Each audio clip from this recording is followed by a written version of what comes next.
What's going on, everyone? My name is Ovi and welcome to a new FIFA 21 best formation and custom tactics tutorial on the channel. Before getting started, boys, make sure to smash the like button if you have problems post-patch and you hope that this tutorial will help you fix them.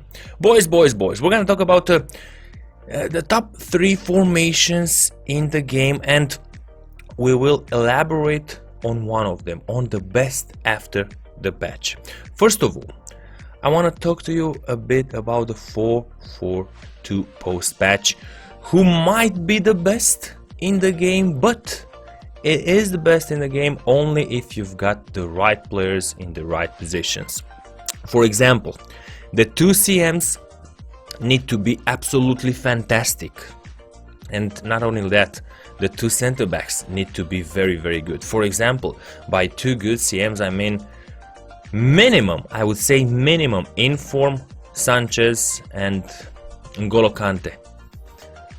If we're talking about top tier results, if we're talking about elite 3, elite 1, top 200, you need, that's the minimum for the 2 CMs. That is my opinion, because they are so important in this formation. Now, again, center backs need to be top level, and I'm gonna explain you why immediately. Top level, I mean, Varane needs to be one of them.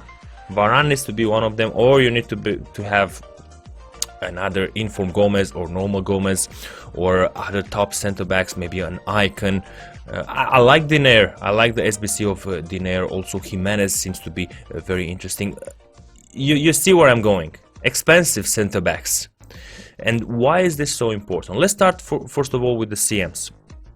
You need box-to-box midfielders with at least high defending work rate, if not high. I love high for both of them, actually, because I use stay back while attacking at instructions, and high they sometimes also help in attack, but not too much, because I have them with stay back. It's very well balanced, actually. But boys, the gap between the central midfielders and the center backs in a 4-4-2 is quite big. So you need these 2 CMs to dominate the midfield, and if somehow it happens that the ball goes behind the CMs and reaches the front of your the defenders, you need to be able to have center backs that can dominate top players in the game. By top players, I mean players like Neymar, Mbappe, Ronaldo, player of the month Felix, Sonaldo, Mane. You need super fast and super good center backs that can be better at one-on-ones. This is why I'm not saying 4-4-2 is the best for all of us, for us average users. It's the best maybe for super teams, for very good teams, because you get to dominate, to push a lot the opponent. Let's talk about another formation that is in my top 3 post patch, and this top 3 hasn't changed. Only the best formation has changed. 4-4-2 was in the top 3. The 4-3-2 that eventually we'll get to is in my top 3. Come on, Ovi, where's the 4-3-2? You need some glasses. Am I getting that old? No, here it is, the 4-3-2. Now, why sometimes I prefer to use this formation in the weekend league? It is difficult to play, let's say, a 4-2-3-1 for 30 games. It's difficult sometimes to open the defense, and this 4-3-2 is more direct, and in the same time it protects my defense very well, my defenders. I got 2 CDMs that don't need to be godlike level, they need to defend. And then the center backs, again, don't need to be god-like level. They don't need to be Varane or top tier center backs. I can do also great with mid-tier center backs, because the gap between the CDM and the center back is smaller than in the 4-4-2. So this 4-3-2 is a very direct formation that it's easier to finish the 30 games. Getting now to the bread and butter, boys. And in my opinion, at this moment, post-patch, the best possible formation in the game. And now remember, I'm talking about personal preference. For example, again, if I am to play 30 weekend leagues, let's say weekend league games, let's say 20 in a row, I'm gonna go for 2-2-2 because it's easier to attack.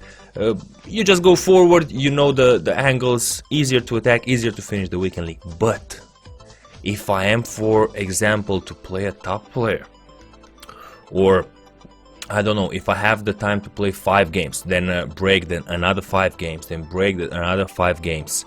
Without any doubt, in my opinion, post-patch, the best formation is the 4-2-3-1. Why is it the best? Boys, it offers you not necessarily easier, but more unpredictable ways to attack.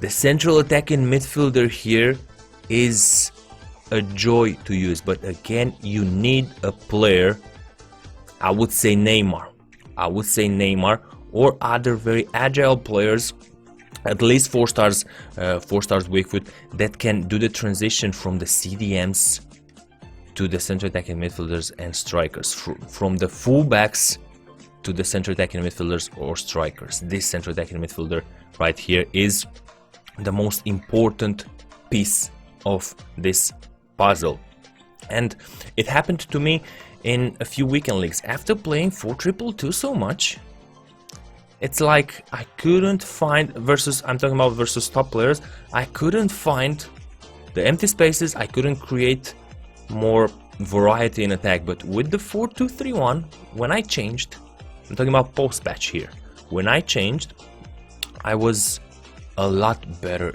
in attack, a lot better at making the connection from the CDMs to the attack, and this central attacking midfielder was the most important. Now let's talk a bit also about custom tactics in this 4-2-3-1. We're gonna start this time with instructions, and not a lot has changed for me. Stay back while attacking for the fullbacks, stay back while attacking, and cover center for the 2 CDMs. And now for the right attacking midfielder and left attacking midfielder, I still use comeback on defense and get into the box for a cross for both of them. Now for the central attacking midfielder, now it depends a bit. Depends on the defensive work rate of your central attacking midfielder. If he's lazy coming back, you might want to have a comeback on defense at defensive support. If he has medium and you see that he helps in defense enough, you could use basic. Regarding the striker, I have never been a fan of changing this, because let's say, for example, attacking runs, you put getting behind is effective, but that's kind of the only thing that he will be doing, getting behind, and I prefer to leave it on mixed.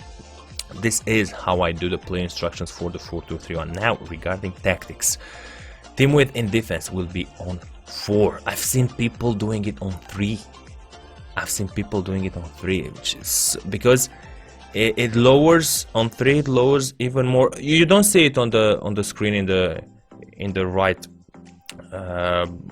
side. You don't see the difference between the CDMs and the center backs, but there is. The team width here will also make the team shorter a bit and close the gap between the 2 CDMs and the center backs. So I've seen people with 3, not a fan of that though. I use 4. Now if you have Varane, Gomez or defenders like that, depth can be on 5-6. You will dominate. If you've got mid-tier center backs, should be on 4 and not risk it. Regarding offensive style, there are a few possibilities here. I start the game with balanced. This is how I play. Now, in other game plans, for example, when I am pressured by the opponent, in order to get out of defense, I like to play possession, because my players open up the angle and I have support in defense to pass the ball to.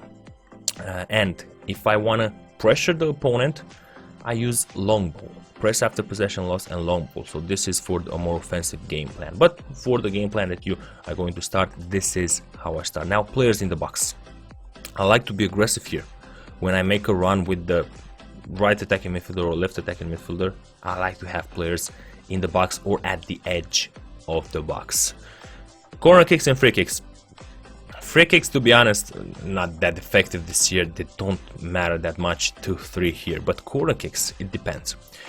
Do you have Cristiano Ronaldo or another player that can win the aerial battles? If you do, keep it on 3. If you don't, if you know you're not gonna cross, keep it on 1. Do a short fast pass and then again a fast pass in the center and try to get inside the box with a skill move. So boys, these are my best tactics and instructions for the 4-2-3-1, which is, in my opinion, the best formation at this moment post-patch in FIFA 21. Now, if you're gonna see me play the Weekend League more with 4-2-2, it doesn't mean, it's not because the 4-2-2 is better. It is because it is easier to finish a lot of games in one day with 4-2-2. It's easier to attack with 4-2-2 against lower opponents and score goals. But overall, the most complete formation, I believe, remains the 4-2-3-1. Or if you've got a god tier team with super players, the 4-4-2 you can dominate. But overall, for all type of players, the 4-2-3-1 is the most balanced formation post-patch in the game, also because it is the less predictable and offers a lot of free movement to the central attacking midfielder to create on the left, on the right, to create with the striker. He's not locked in the 2 striker formation. This will be all for today, boys. Don't forget to leave a like at the video, leave a comment below, let me know your thoughts about it. Which formation is best for you post patch? My name is Ovi and I'll see you boys in the next video. Bye bye.